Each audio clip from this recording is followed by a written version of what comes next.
All right, so we are here today for the Opportunities panel for Black History Month. Thank you all so much for being a part of this panel. I really appreciate y'all taking out the time to show up and show out for Black students and Black alumni, and so on and so forth. This panel is celebrating the many opportunities that are in study abroad. So we are diving into what study abroad brought to you during your time abroad, what it's brought to you time after, what you think it could bring to students now and in the future. And just to briefly introduce myself, I'm Ashley Simmons. I am the brand coordinator with the marketing team here at IES Abroad, and I'm also a Granada alum, and I studied abroad in 2016. So I'll let you all go ahead and introduce yourselves. From my screen, Chimdi, you can start next, and then we'll just go from there.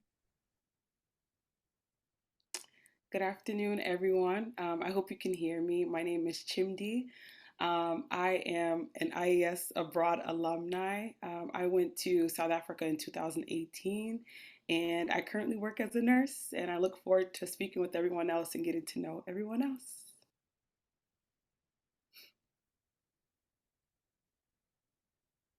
Kojo, can we start with you next? Yeah, absolutely. Hi, everyone. My name is Kojo Clarke. I'm an alum of Franklin Marshall College, and I did IES Nantes. Nantes is the sixth largest city in France, and I did that in fall 2006 and spring 2007. And since then, I've been a French teacher, diversity, equity, and inclusion director, and currently I'm a recent life and health insurance agent. Thank you. Ameer, you next.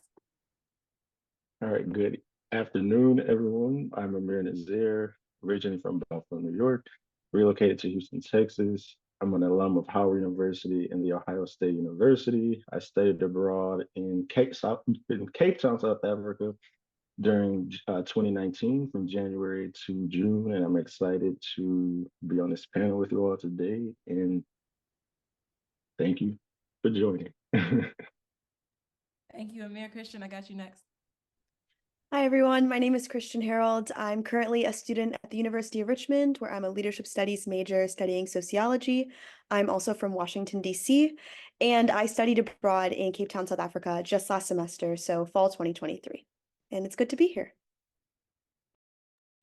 Thank you, ma'am. Malik? Hi, my name is Malik Ngugi. I am currently a senior political science and Spanish double major at Howard University. And last year, I studied abroad, so I'm an IES alumni of the Barcelona summer program and the Madrid fall program. Thank you. And last but not least, Timaira. Hi, everyone. I am Timaira Hinton. I'm currently a Howard University graduating senior, economics and political science double major from Chicago.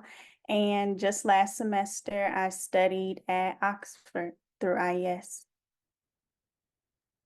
Nice, thank you. So I really, like I said, appreciate all of y'all being here. If you want to learn more about our panelists, we have an event page and you can go and learn more about them, their bios. I'll also be sure that we add their LinkedIns if they wanted to, link them there. And one big thing for this event is if you want to share your favorite quotes as we're talking, because these are some amazing alumni and I'm sure they have amazing things to say. Please feel free to drop them in the chat or you can, send them over to us. So we would like to hear what you loved. So you can do that. But let's dive into these questions. Again, we're talking about identity, we're talking about opportunities, but what, and we'll have anyone just start and then we'll go from there. How do you all feel like your opportunities were expanded within the world of study abroad based on your experiences?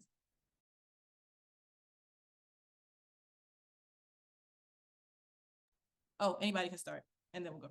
Yeah. I can jump in. So in Barcelona, I did the summer internship program, and through that internship, I was able to work at an international law firm as a legal assistant, and that experience really helped me gain insight into the Spanish and European legal systems, immigration systems, and visa processes. And I think through that experience, it's really helping me towards my future career goals and aspirations in international spaces, in particularly in the foreign service and diplomacy. And to kind of piggyback on what Malik just said, I worked in a laboratory, genomics and a proteomics laboratory in Cape Town, and the experience was a great one for me, but in a different kind of way. I think it helped me because for undergrad I studied healthcare administration, and my internship was surrounded around that in Cape Town, but mine kind of helped me see that I don't like just being in the background of healthcare, but I like being at the forefront as well too. So though my experience was great, I think more than anything, the opportunities that I sought after that was more so surrounding how can I be at the forefront of healthcare, hence why I'm a nurse now. So yeah, I think those are the opportunities that came for me after my experience. I'm happy to jump into. I was just going to say, so I grew up in Ghana, and I came to the U.S. as an international student, and I knew I wanted to do psychology. That's what I was majoring in, and I had always taken French as a second language starting in middle school, and I had never been great at it. And so I think the opportunity to study abroad was more about improving my language exposure, which is why I chose not to go to Paris, because I kept hearing if you go to Paris, everyone speaks English. And so, I picked a smaller city and I had a really good host family experience that did a lot for my fluency, etc. And initially I was only supposed to go for the fall and ended up staying the whole year. And so when I came back, it led to me being able to graduate with a psych and French double major. And I didn't know it at the time, but when I was going to move back to Ghana 2 years later, that turned into first a job as a substitute teacher for French, and then which led into a full-time French teaching job. So something that I kind of started out just wanting to have the language proficiency kind of directed my career path afterwards. And so I definitely would not have had that without this experience. I would say for me, there were several opportunities that were opened up as a result of my study abroad experience. I'll start with the first one. Immediately after I graduated from Howard, I was able to land an opportunity with Princeton in Africa Fellowship. Unfortunately, since I did graduate in 2020 and they refer to us as the pandemic class, it was canceled. But nonetheless, that was an opportunity that I don't take for granted. I would say shortly after that, I did go into teaching. And so another opportunity that I was able to pretty much implement was in the classroom. I had a day where we did Global Archive Wednesday. So I brought into the classroom my study abroad experience, and I saw how it really made an impact on the students. Now they're opening up their eyes and their thoughts and perspectives to this new world that they may have not been exposed to before. And then while I was abroad, my passion for health and wellness was discovered. So then I continued to implement that in all of my professional roles and things of that nature. And then lastly, because I did participate while I studied abroad as a correspondent, I was also able to further use those creative outlets, whether it was blogging or creativity or video, to continue to speak about my experience studying abroad or other things I'm passionate about as well. So those were some of the opportunities for me that opened up as a result of studying abroad. I would love to add on to what Malik was saying earlier, kind of from the student perspective about like potential opportunities in careers. So while I was in Cape Town, I had the really amazing opportunity to be a volunteer tutor at this foundation called the Sozo Foundation. And they were an organization that participated in a local township near Cape Town, and they provided tutoring and mentoring services for school-age children. So between the ages of like 6th grade to 12th grade. And I was working with a group of seniors. So they were about to go to college. And this experience was just so eye-opening for me. And I feel like a lot of the times when you go abroad, they tell you not to make comparisons back to the United States. But I feel like for me, this was a really eye-opening experience in allowing me to see just how many parallels there were between the inequities in the South African education system and the inequities in the US education system as well. So it really just opened my eyes to many of the things that are experienced at home by our students here. And it really allowed me to formulate this passion that I now have for education policy, which I already kind of had. I'd taken a class last spring, but it really solidified this sort of passion that I have for it. And it's now informed my decision. I'm applying for law schools in the fall, and it's informed my decision to go into education policy after law school. So I would say that having this experience in South Africa, I honestly don't know if I would be on the path that I am now towards my future career, which I think is really awesome. For me, my opportunity was the fish out of water experience, for lack of better terms. So studying abroad, it really forced me to get comfortable and adjust quicker to understanding other people's minds as well as myself. And I feel like that is an invaluable quality to have, especially like Christian was saying about applying to law schools. That's also what I'm doing. But I feel like, but it's beyond the applications. You have to also try to get to know the people that you're going to be surrounded with. You have to get to know the people who are the faculty members at those schools. So by understanding them more so, whether it's through their studies or their experiences and may be similar or drastically different to my own, I'm learning how to communicate with them and also be more upfront about what it is I want to learn as a student. So I got the chance to really adjust to different teaching methods.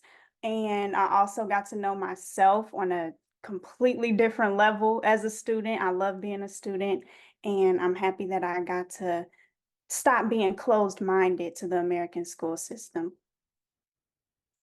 Thank y'all. A lot of the common threads from what you're all talking about is cultural competency, identity, and accessibility. What does access look like for us as Black people? How do we make space for the things that we don't know or the things that we do know? Especially if, I don't know about you, but my mom was terrified for me to go abroad. Like, she was like, you want to go do what? You going to do when, where? And I'm just like, well, I tell this story all the time when we have these panels, but like in the Cheetah Girls, Raven Simone went abroad, and I saw a Black girl go abroad, and I was like, I want to do that too. So that was always a dream for me, to go and be in that space and kind of see myself as a Black girl or a Black woman. I feel like I finally became a woman when I was abroad. That's when I really recognized myself as that new part of my identity at 20 years old. But knowing that was a possibility for me, even through the representation of TV, it felt like, okay, now I see that I can do this thing. I'm kind of thinking, I want to talk about, like, how did your identity impact your experience, or how did it, like, what space did identity hold for you? But in that too, for those of us here that were correspondents, I would love to also give attention to the representation that you had as a correspondent on a different level, like by being like outwardly presented to the media, whatever medium you did, whether you were a blogger, a photographer, or a social media correspondent too. So yeah, that's my question.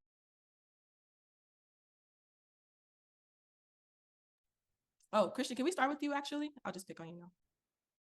Yeah, I would really love to speak to this experience, especially because I feel like I was a social media correspondent, for those who don't know, this past semester in Cape Town, and my page gained a lot of traction, and the videos that I made gained a lot of traction, I think primarily because I was a Black student studying abroad in South Africa, which I feel like is a really unique experience that I don't think many Black students have the opportunity to do. So I was really grateful to provide that representation.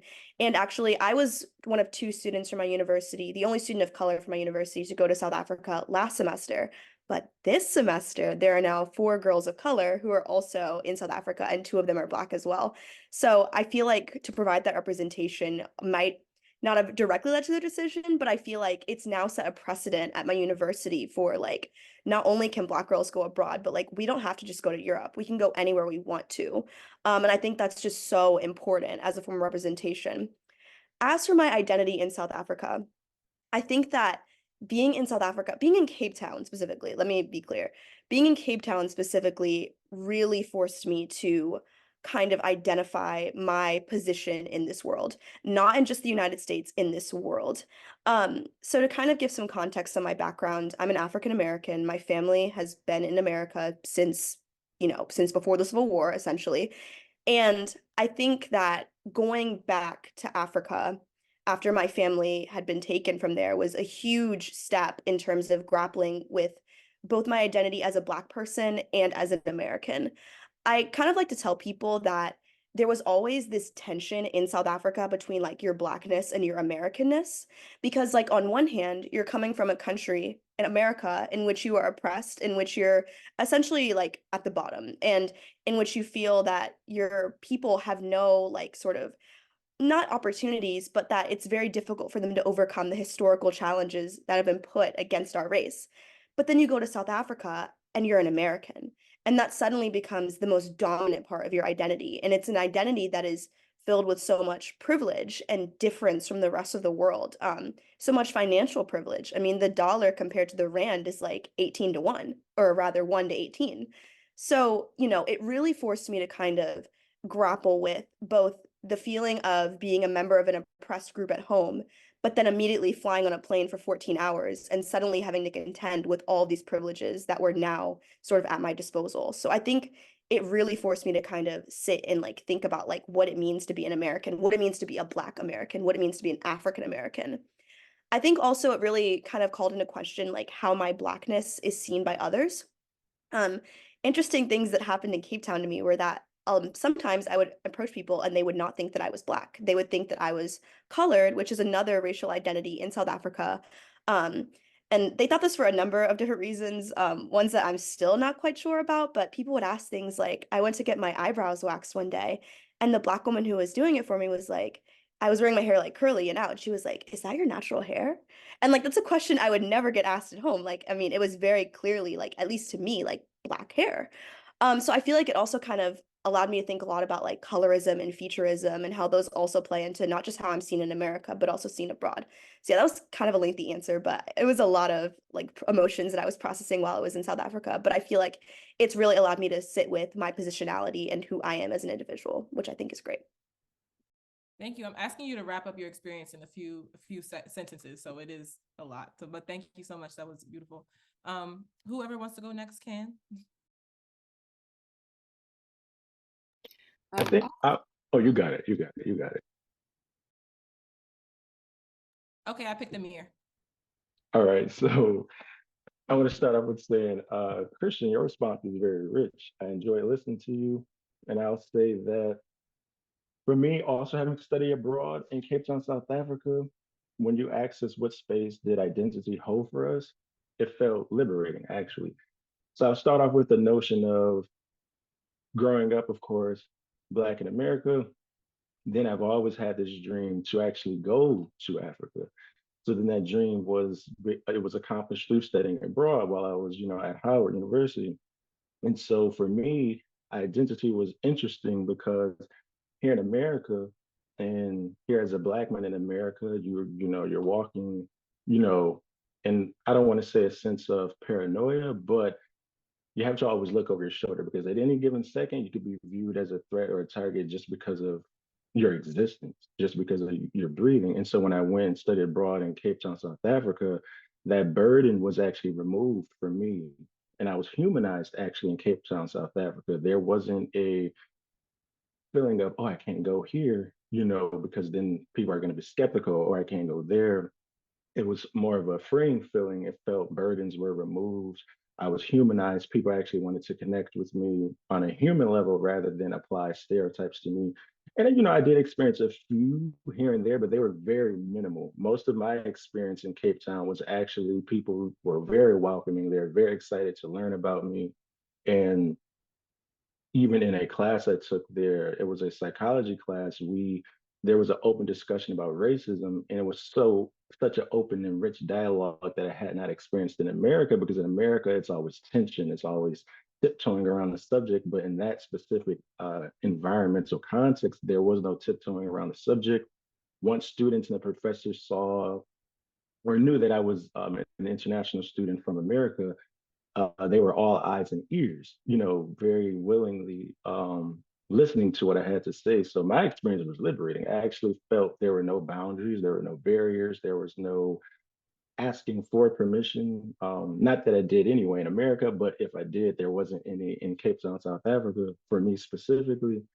And then Christian brought up a good point about this term, you're viewed as an American there. And this led to rich dialogue with me and other South Africans. I actually asked them, I would prefer for you to refer to me as Black American, because the American that term is usually associated with the mainstream culture in America, which is white culture. So I did want to make that distinction so they also have a better understanding of my experience as a Black man studying abroad in their native country, coming from America.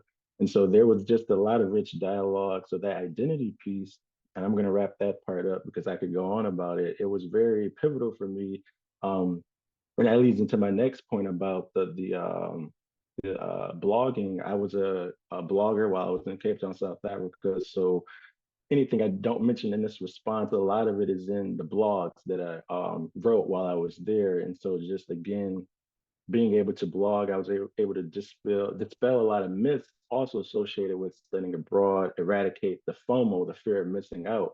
I had peers who would tell me before I studied abroad and when I returned, oh, I don't want to miss out on anything on campus, but that blog, it exposed them to, wow, maybe this is something I should have done. I had people say I actually regret not doing it. So that exposure, that media actually led to more Black students being receptive and open to the idea of studying abroad. And then I'll conclude with, because of my media exposure with my time spent in South Africa, more students, and particularly Black male students, became interested because Black students already study abroad in much less numbers than their white peers or other cultural ethnicities. But then within the Black population, Black men study abroad even less, at a lesser rate than Black women. So I did want to point that out as well.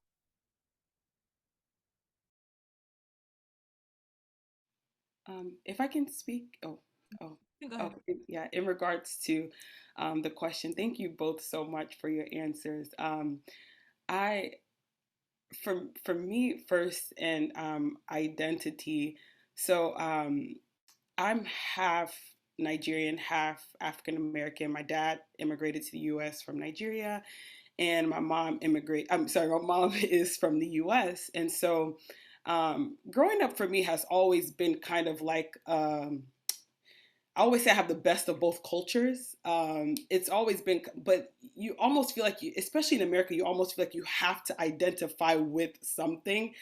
So it was different for me in South Africa because going to South Africa, the first time, like the moment that I even say my name, people put an identity of Nigerian on me. You're Nigerian, you're Nigerian. Whereas in America, I have to say my name 10 times just for people to even understand what my name like even is. So for me and my identity in South Africa, I think I've always been proudly representing Nigeria as much as I proudly represent African Americans, but I just feel like in South Africa, it was automatically put on me, you're Nigerian. And I don't know if many people know about the tension between South Africans and Nigerians, but it's not the best. And so I think for starters, that was hard for me in regards to like the Black community in South Africa. That identity was just automatically put on me. But then amongst my coworkers, I had a wonderful experience working at the laboratory that I worked at. But for me, I just noticed that sometimes when people know that you come from America, there can almost be kind of like an assumption of what you know, or an assumption of like you having just a wide range of like knowledge and experiences. And I found myself always having to defend the fact that I don't know this, like I don't know the answer to this, and I just kept telling people almost every day that I don't know, and I'm okay. I'm here to learn. I'm here to see how things are done in the science realm, in the healthcare realm in South Africa. I know nothing, but I just found that because I'm an American at my job, people already had this assumption that I knew everything.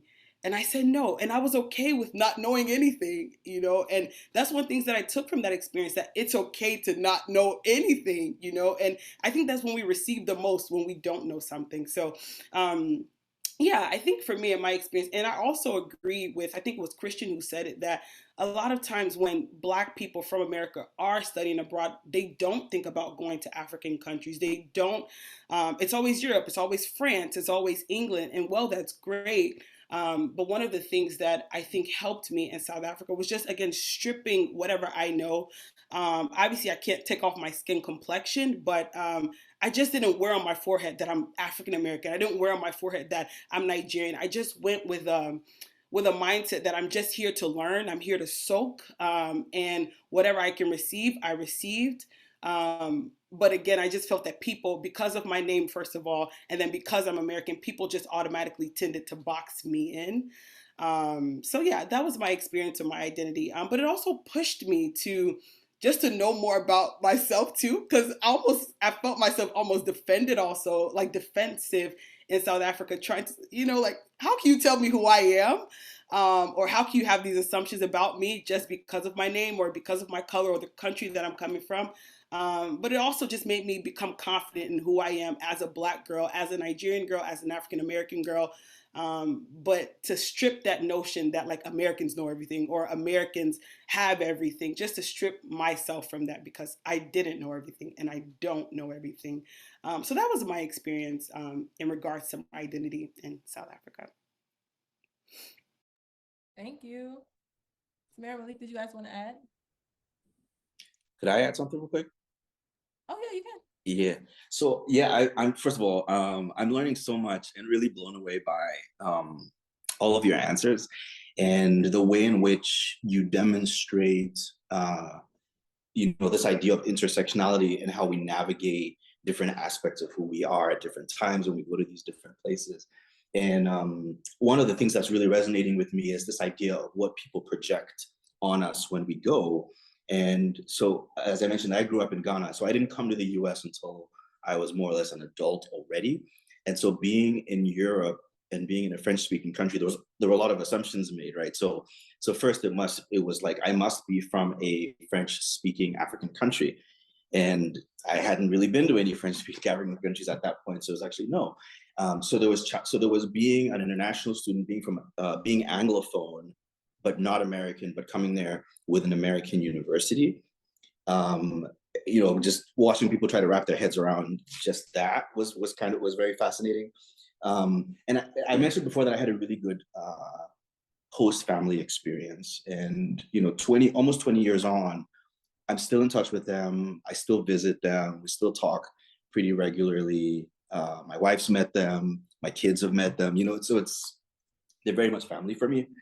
But I was struck a couple years after my experience by a conversation I had with one of the directors of the program who worked for IES in France. And one of the things that she said was, she remembered when my application came in, and it makes me emotional because I think about those who have gone before and the sacrifices that they have made to kind of blaze the trail for those to follow. I don't even know why it's making me emotional, but I think I sound more emotional than I am. But she mentioned that the year before me, there was a Black student. I never knew who it was, but there was a Black student who had gone who didn't have a great experience with their host family.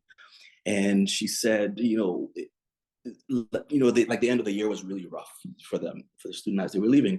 And so one of the things she said was, after that, they started thinking about how they pair students coming in, particularly Black students, with host families to ensure that they were actually putting people who had cultural humility, who were culturally competent, who were open-minded with those students, because it was going to impact the experiences that students had. So I feel super blessed and privileged to have had the family that I did, but it always hit me that it was coming off of somebody else who had to struggle through. But I also put a plug for IES, because I think that shows that they were paying attention and thinking about our experiences when we went or when we go.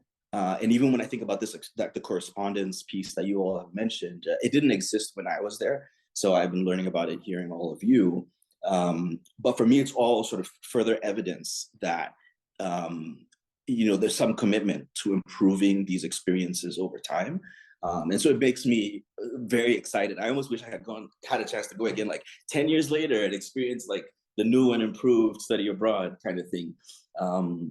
But then the last thing I'll say is that uh, a fellow DEI director has really imparted this idea to me that it's important to lift as we climb.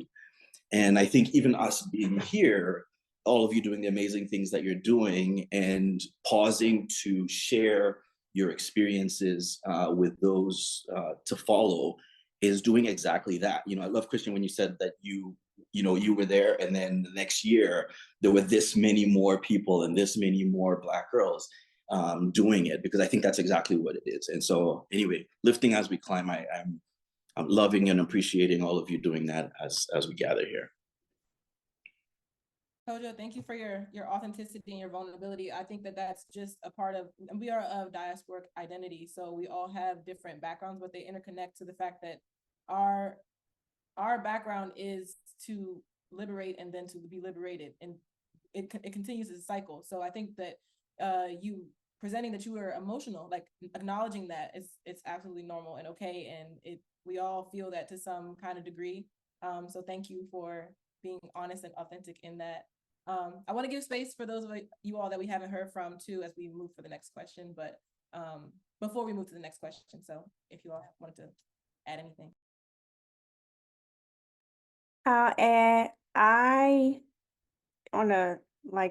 First off, Kojo, I really love that you're vulnerable. I feel like sometimes it takes these experiences for us to get to that point, especially because America could breed us to be so defensive. So thank you for showing that to so many people. On a little bit of a lighter note, I represent as bold Black, and what I mean by that, I'm bold in my Blackness, but I'm also bold in my identity outside of that. So when you go to a different country, like where I was in Europe, I kind of felt like I was on the burner a little bit, because there's so many preconceived notions about, oh, an American coming to Oxford, it's like, y'all don't know much. And it's like, I don't know. I'm appreciative of the fact that I didn't feel like I had anything to prove, but I was also daring enough to be myself in all spaces, because in such an elite space like that, of course, it comes with these expectations to conduct yourself a certain way.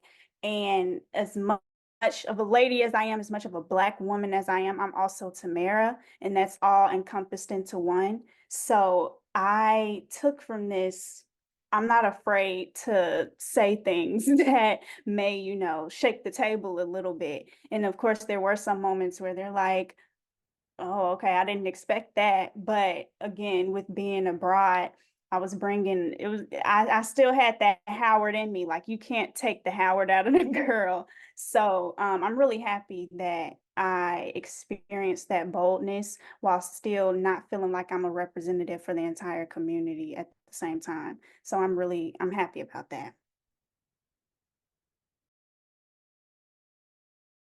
I'm not going to add too much further because I think everyone here has touched on so many great aspects about their experience, especially with identity.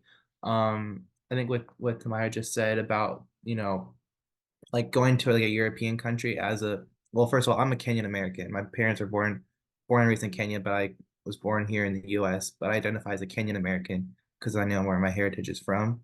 I feel like coming from that experience, especially coming from Howard and just going abroad, there are a lot of nuances and a lot of assumptions that I would have to deal with, or like, maybe like combat, affirm or deny. Like there's like about what it's like to be Black in America, what it's like politically, socially, economically. And then Spain itself has a lot of the same similarities and differences when it comes to their institutions and their approach to race as well. I remember a conversation I had with one of my Spanish friend. He was from Madrid, and I just asked him straight up, like, what do you guys like? What is like the Spanish conception of race? And because they have, they have migrants coming from Morocco, Mali. There is a racial component in Spain, and he kind of was like almost not oblivious, but just very like there's not this kind of conversations that we have at Howard that we have right now in America. And so I had like a really comparative political lens and a very Black political lens through my experiences that just kind of made me really think about more like what it is to be like a Black representative abroad, and how do you how do you comment on another country's situation, knowing the own situations and problems, or the own and your own history at the same time. And so it was, yeah, very dynamic in that sense. And especially dealing with my own identity. I have so many questions, and we only have so much time, and I love that we're even able to gather like this. I love the fact that my little 20-year-old self going and studying abroad led to the path and the opportunity to connect with y'all in this way so many years later. Life is weird. But this is going to continue to expand for people who are going to listen to it, for those who when you feel empowered by us connecting in community today, and then you go tell somebody else about it, it just keeps going. So in that, I actually want to, like, the most important question I want before we dive to our Q&A soon is, what do you want to pass to those who are following the trail you've blazed, about the opportunities in study abroad? So I'm kind of throwing homage to our panels last year within Trendsetters and Trailblazers, and then this one within Opportunity. So what would you say to those who are following along in your path next? I want to just quickly start off. I would tell them not to follow me because the thing about my experience, being the first Black girl from Howard to go to Oxford, that was so brutal. It was the most difficult experience that I've had as a student, just in the student realm. And as painful as it was, and jarring and frustrating getting that Howard runaround, it built so much character in me where I'm treating it as another class. Like, I'm going to the admin's office, I'm being told, oh, maybe you should pick a different program, something that's more realistic. I'm like, no, I'm not doing that. So I had to stand on my own and really fight for what I wanted. I didn't even know what I was going to face at Oxford. I probably would have reconsidered it if I knew. But the thing is, the reason why I would tell them not to follow me is because I'm a big believer in being the first of things. So find something, don't be different just to be different or put it on your resume, but go into these little niches and find something specific that you want and go for that. Don't just follow it because it looks good for me, because our blessings, they work out in different ways. So I would tell people, if you don't see any representation for it, be that representation, and don't let the absence of somebody that look like you kind of stray you away from your calling. So yeah, don't follow me and be a trailblazer in your own sense. Define that, because I'm, of course, I love claiming that I am a leader, but we can't all, just be doing the same thing. But if it is for you, then do that. But find your own way, and you won't regret that.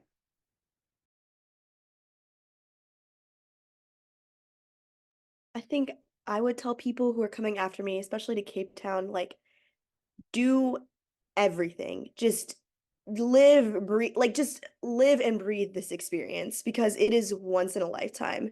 And I think that especially like in Cape Town, I just felt like there were just so many amazing opportunities to just do stuff that you could just never do at home. Like, when's the next time I'm going to be able to go on a safari?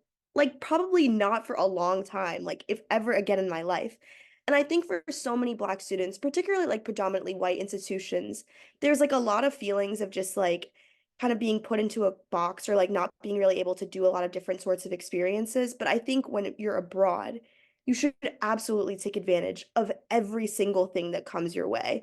I remember some of the kids in my group, like, we'd like be going on like a free trip or something, like to explore like a museum or like the South African winelands. They'd be like, I just don't feel like going. Like, do not get into that mindset. Like, experience everything, live everything, meet so many different kinds of people. Just allow yourself to just take everything in and just sort of live the experience. That's all I can really say. Like, I think that's the only advice I would really have. It's just to be bold and be daring, like Timaira was saying earlier, like, just to be yourself and just to do everything. I think that's all I would have to say.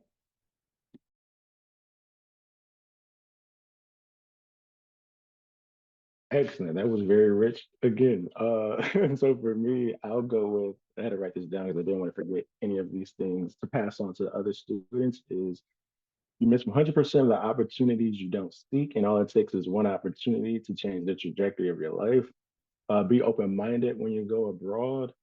Something specifically that came up when I studied abroad in Cape Town, South Africa, was a cultural difference in their approach to education. And so just be open-minded, overcome the fear of missing out, and do a service learning initiative. So I did that also while I was in Cape Town, South Africa. That component of study abroad in and of itself is already transformative, but that service learning initiative, it just adds the icing on the cake. You get fully immersed into the experience, you get fully immersed into the local community, their experiences, you become, a learner of the experience, a learner of their issues, a learner of not even maybe their issues, but their wins. It's not all just related to that. Do you want to make that point as well? So those are some of the things that I would just pass along to those who are interested or applying, is to get over that hump and do it. And I promise you, it's the best thing that you would ever do whilst completing your undergraduate degree. And I know I'm biased, but I'm a firm believer that that's the best thing you can do in your late teens, early 20s, is to live in another country internationally.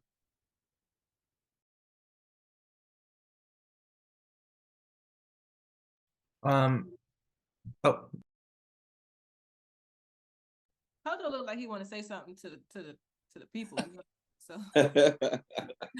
Sure, I can jump in. I was going to say, don't put anyone in a box, and that includes yourself. So leave room for possibility in terms of all of the discoveries that are kind of ahead of you. The way that I conceptualize of it is that the best version of yourself is the version that you create. It's not the version that people tell you you are. It's not where you've been before. It's all the things that you're creating right now. And so as much as you can, pursue the threads of curiosity, like your own curiosity. The thing that makes one person curious is not going to be the same thing that makes you curious. But if you pursue the things that are interesting to you, you will find the best version of yourself that's out there, and you will create that version. I've had so many like career changes in my life, but it's all been about pursuing the curiosity. And I would say the hardest part, it sounds easy, the hardest part is overcoming the fear of the unknown, the fear of what if I try this and I fail at it? And in a weird way, I think as you actually get older, that fear can become louder, because you're like, oh, I'm supposed to have reached this point in my life by this, or that point in my life. But having lost people to depression, who were feeling like they hadn't achieved all the things that they should have by a certain point in their lives, I will say we have to fight that. You get one life and you want to make the most of it, and so don't let other people lead it for you. So don't put yourself in a box, pursue your curiosity, and create the best version of yourself that you want to create. And if I can add something as well too, I feel like this may be cliche, but I've found myself telling myself this more recently, that it's okay not to be okay also. And I say that because sometimes I know myself, and when I'm going after whatever experience it may be, sometimes I'm so excited, and sometimes my expectations are out of the or on top of the roof, beyond the roof, that maybe when I do that, or when I am walking in that very thing that I was so excited about, and it's not up to the expectations that I had, all of a sudden the whole thing is bad. And I've had many people that I've spoken to who have traveled abroad, not just in South Africa, but after me, who had said, okay, I didn't like this place, or I didn't like this experience. I didn't like this or that. And I'm always sharing that, yeah, I didn't 100% enjoy the laboratory that I worked in, but again, it helped me to see that this is not a field that I'm meant to be in, and that's okay. But that didn't make like the whole experience bad. So it's okay to be comfortable, because uncomfortable, sorry, because it really is where we experience the most growth. And just don't think, and kind of what Kojo said, a lot of times we have a pressure on ourselves to be at a certain place for things to go well. Calm down. It's okay. Like, everything won't always go fine, and it's okay. It's okay for things to not be okay. But just to go in, I think Christian or Timaira said, be open-minded to change. know that like your ideas and your thoughts and your desires may change after you studying abroad, and it's okay. It's okay. So yeah, if I can tell anyone anything, it would just be that it's okay. You know, it's okay. Yeah, and it's okay to not be okay also, and to just open yourself to having a change of mind, having an open mind, and to be open to things going bad. But it's okay. It's how we learn. So that's the advice that I would give people. Also, Ameer, I have a picture on that bridge as well too. When I went to South Africa. Thank you. Malik, you want to finish this out? Yeah, I'll be really brief. You know, be assertive. This is your life. This is your study abroad experience. So, you know, take control. Like, you know, dictate your own standards, your own path, like what you want to do, what your goals are, and you know, strive and go for them. Another thing I would say is also like just be observant. Be observant of what's happening around you, like what's going like you know read a newspaper like listen to like what people are saying and what's going on because you don't want to miss you'd hate to miss out on something or someone asks you, hey, I heard something happened, you know, so and so's happening right now, like what's going on, and you're like, what? I was too busy, you know, I don't know, traveling or something, you know. Just so be observant, especially in the city that or the country that you're in. Thank you all. I want to jump into the Q&A. I know we only have like a few questions in there, but let's see what's here. So looks like people want your contact information. So let's make sure we put your names in all the right rooms and all the rooms you didn't imagine. There's a question of, have you stayed in touch with any classmates from your time abroad? For me, yes, they're getting married in May. So exciting. What about y'all? So just let's see, Super Bowl weekend. So a couple weeks ago, I was actually in Philadelphia celebrating one of my friends who I met in Madrid, celebrating her 21st. And so yeah, I stay in contact with my study abroad friends. We talk every day. And it's like it's for me like that is sometimes even better just like looking at a picture, like having that kind of personal relationship with somebody that you met abroad it means everything. So yeah. I would say, oh, you want to go for it? Okay. I would say for me, yes, both the students who came from America and also those in South Africa as well. And the irony in even this event happening at this time, literally just a few days ago, two of them actually reached out from South Africa. So that's the irony in this event, actually. But to answer your question, both students I traveled there with and also natives that I met, I have kept in contact with both. I would also say that I have kept in contact with not just the people that I met there, but I am always looking for a church to fellowship at wherever I go, especially now as a travel nurse everywhere that I go. So even some people that I met while in South Africa at church, till today, one of the girls, she just moved to the US actually. And so I've been her point of reference and her point of contact, and I met her in South Africa. And to answer, I believe it was Shayna's question in regards to how did we like, I think, IES in Cape Town. Sorry if I didn't get your question right, but I just wanted to add that I think I had the best experience with IES. IES, in my opinion, did so well with connecting me to the company that I worked for in Cape Town, as well as I think Christian and Ameer, who also went to Cape Town. I mean the like the adventures that we went on, even prior to like starting the internship that I was doing. It was amazing. I mean, we went outside of Cape Town. Like Christian said, the opportunities for safaris. I remember there was I went in 2018, so forgive me, it was a while ago, but there was, I think it was called Langa. Yeah, like we went to like some village. I mean, we did so much, even just outside of the reason that we were there. So I would definitely say, and even just like Kojo was saying, how IES asked him these different questions. Like, I think IES does very well at just knowing the people that are interested in going abroad, getting to know their experiences, and to just cultivate activities that people would enjoy doing. So I thoroughly enjoyed Cape Town with IES. So I just wanted to add that as well too. I have a question for the panelist.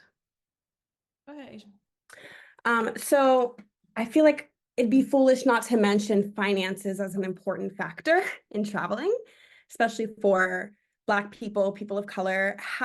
Where did that rank as far as importance in your decision making for the program? In, you know, I guess the likelihood of you going, like how likely you felt like you could go, like how did that factor in? And do you feel like that was weighted properly prior to going? Like when you got there, do you feel like, okay, I made a smart decision? Or do you feel like, man, I should have thought more about this? Like what advice would you give to students, Black students, students of color for studying abroad as far as finances go? I could touch on that. So I highly recommend going through the providers that your school collaborates with, because they have not strict, but direct financial plans that you could follow. They force you to well, that's a little abrasive, but they forced me to come up with the whole spending plan and see if it's feasible. And also there's like in-house scholarships, there's out-house scholarships. And also a trick that a lot of people did, wish I went with it. They go to or do a program that's cheaper than their actual tuition so that they could get a refund and receive that refund while they're abroad. And also a tip, my program, we didn't have meal plans. Try to find one with a meal plan. That's like really important. And also like take advantage the summer prior. If you can't work, save up for that. But again, the number one thing, go through your school's providers. I would also say definitely for financial sort of advice is to, if finances are definitely of a top priority to your concern, which I'm blessed to not be in that position because I'm on my school at a full academic merit scholarship, and I was able to receive a refund, as Timaira mentioned. But definitely going to a place where the dollar is more powerful makes a huge difference in terms of just your ability to spend money. I have friends who are on my same scholarship and we both received the exact same refund. And I was able to come home with money, and some of them ran out at the end of their program, like just completely out of money. So going to South Africa was really great because things like groceries, things like food were less expensive. Transportation, Uber is the primary form of transportation there, but an Uber, especially during not peak tourist season, was maybe like $2 or $3 to get downtown. So it was really easy to be able to figure out finances for necessary things because the dollar was so much more powerful than the rand.